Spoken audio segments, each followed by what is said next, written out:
Latest on transfer news sanibona bafethu uvano lo amathema amaningi ayathenga engabe yakhe team iyathenga na kwindaba kade ihamba phambili namhlanje. I recently spoke about the former co-coach ye-Kaizer Chiefs okubani na okuKhalil Ben Yusuf. Khalil Ben Yusuf bafethu usathanda kurelease yi-Kaizer Chiefs benobani na beno-Cedric Kaze. Cedric Kaze ke bafethu berelease naye uBen Yusuf. Ben Yusuf ke basathanda kum-appointa nje as the new head coach of iDurban City. Remember ke bafethu I spoke about iDurban City. They wanted coach enazo incwadi zokucoacha le Africa because they are going to play iCAF Confed. So uPitso Dladla bengenazo lezo incwadi lezo, so ba decide ukuthi ke uPitso Dladla bamdedele balande ucoach onazo lezo incwadi lezo. Nango uKhalil Ben Yusuf let's hope uzokwazi ukuthi ke ayithathe iDurban City after isizini enhle ababenayo babayise abayise kwilevel engcono. Because siyayazi iDurban City iserious ngempela last season nje ocoach abaningi abasurvivanga kuyona iDurban City. So njoba nje uzowuthatha lo msebenzi kumele enze sure ukuthi ke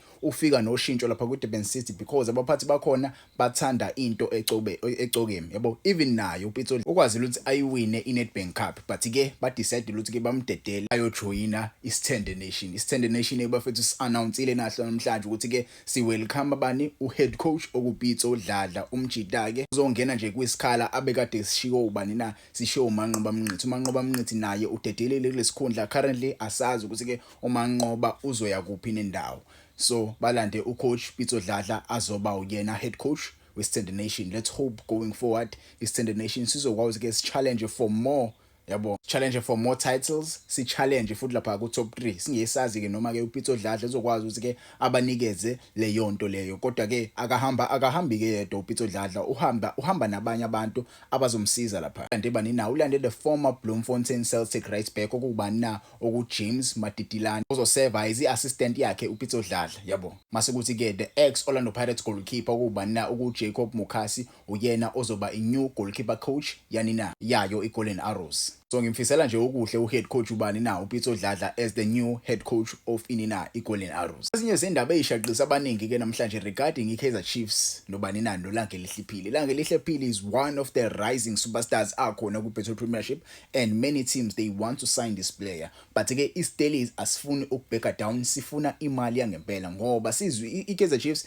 izwile ivalue yakhe umjila kuthiwa ke ivalue yakhe iaround u16 million. Singesazi ke noma ke u16 million noma ke kungendla kwawo u16 million yabo. So ama team if emfuna uLangelihle Phili kumele enze sure ukuthi ke anawo 16 million esandleni. Maybe ke mhlambe ke i-team njenge Sundowns noma i-team njenge Kaizer Chiefs imfika nawo 16 million, iSundowns ifike no17, iPirates ifike no18, maybe iPirates iyona ezomthatha ngalo 18 because ivalue yakhe milapho okusho khona ukuthi ke i-team ezomthola ngempela isebenze ngempela because akusiyona phela imali encane la eSouth Africa ku16 meter. Kuthiwa iKaizer Chiefs ibimfuna lo mjida lo ibi-ede bani nange phezulu ibi-ede uAshley Dupree ya-ede noGeorge Motlow yabo. Mase ke bafaka nemadlana encanyana phezulu, kodwa ke inina kubukeka ngawuthi ke bahlulekile ukuthi ke bafike kule price efunwa yini iStellies because labadlali laba uAshley Dupree noGeorge Motlow akusibona abadlali labo ongakha ngabo i-team yabo. So iKaizer Chiefs ke igcine isihluleka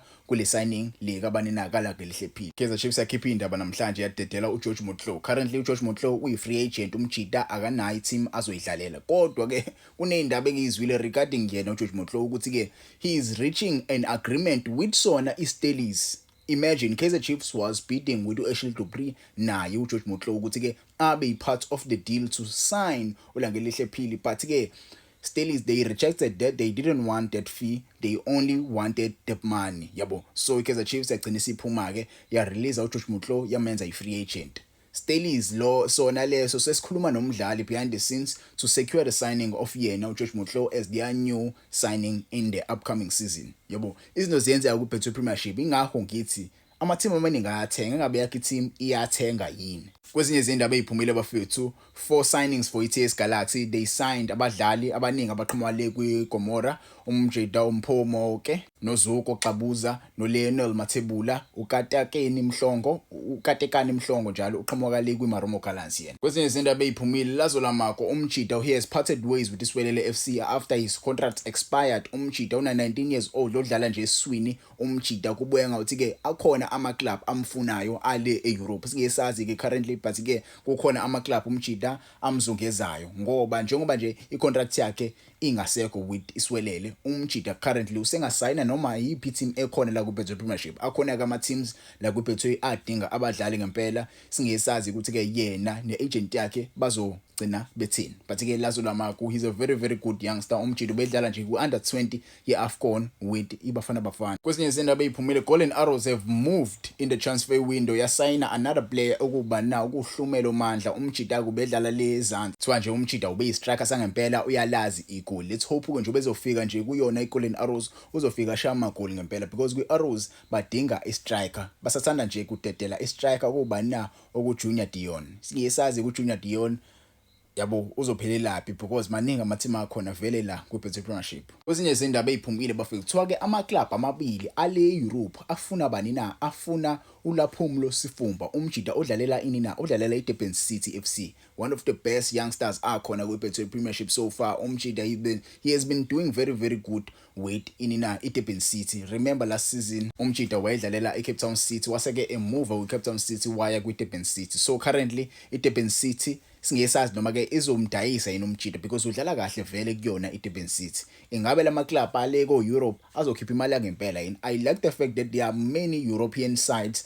are looking into the PSL market, babona abadlala bakhona currently nje. There are many youngsters akhona la ku Betway Premiership ekumele vela asuke ayele ko Europe. I like this initiative eyenziwa ama club ale ko Europe. Let's hope ke bafethu uLaphumulo Sifumba with the agent yakhe bazonegotiate ama prices are right with these European clubs, umjida kwenzeke phela ahambe nayo yodlala le eEurope. Ezinye izindaba eziphumile bafethu, iSikhukhune United siyashanela ngempela ngoba nje sisathanda dedela nje abadlali abaningi kakhulu, yabo le list ke yabadlali esesana kubadedela iyathusa ngempela, but ke ayithusi ngaleyo ndlela mase ubheke iage yabo bajida abanye abadedelwayo. Lebohang Phiri, Bradley Grobler, Lesibanku, Thabang Monare, Sikhosa Ikhosonke Yabolanga, Shaun Mogaila, Rivaldo Khosie, Ronaldo Maman, Siphiwe Mahlangu. Abajida ke bafethu bayadedelwa. Yabo ngiyakhala kakhulu ngo Bradley Grobler, but ke umjida ubesayina i-short term contract menikhumbula kahle.